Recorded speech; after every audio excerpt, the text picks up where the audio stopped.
नमस्ते दोस्तों। पिछले अध्याय में हमने जाना कि स्त्री माफ तो कर देती है, लेकिन हर बात को भूल जाना हमेशा उसके लिए संभव नहीं होता। और शायद कुछ यादें ऐसी होती है जो हमें पीछे खींचने के लिए नहीं, हमें यह याद दिलाने के लिए आती है कि हम कभी क्या बनना चाहते थे, क्या हमारे सपने थे, क्या हम सोचते थे। एक दिन उसे अपनी पुरानी डायरी मिलती है। कुछ पुराने रंग, कुछ अधूरे चित्र, कुछ लिखे हुए शब्द, और उन पन्नों के बीच उसे अपना वही पुराना सपना दिखाई देता है जिसे उसने कभी बहुत प्यार से देखा था।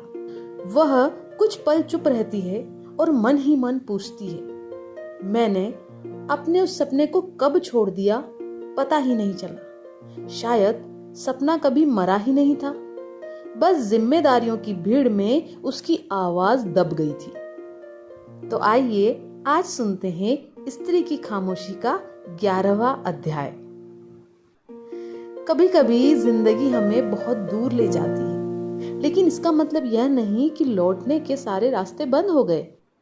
कुछ सपने उम्र नहीं देखते, वे बस एक छोटी सी हिम्मत का इंतजार करते हैं। शायद आज नहीं, शायद कल नहीं, लेकिन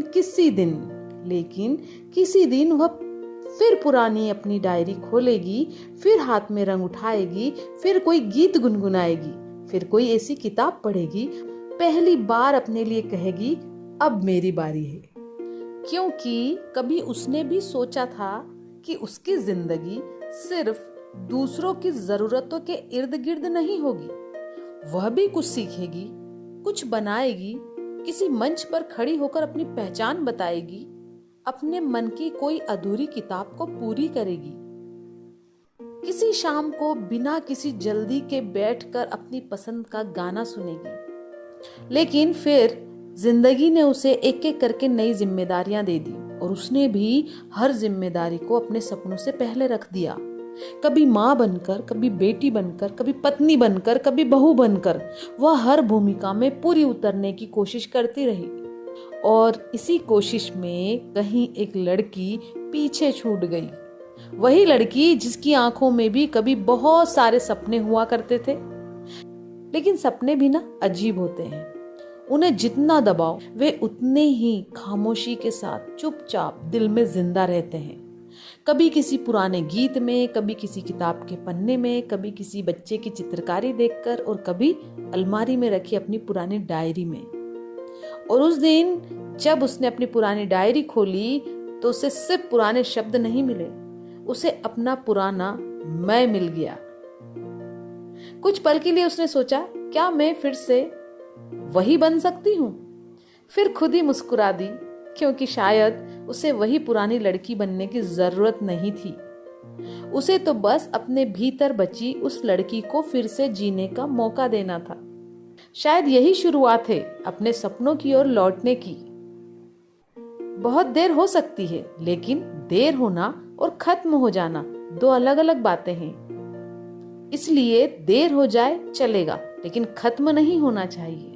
और शायद उसकी कहानी में पहली बार फिर से खामोशी के साथ पीछे से एक धीमी आवाज आई, आज मेरी बारी है। क्योंकि अपने सपनों को याद करना स्वार्थ नहीं होता, कभी कभी ये खुद से दोबारा मिलने की शुरुआत होती है।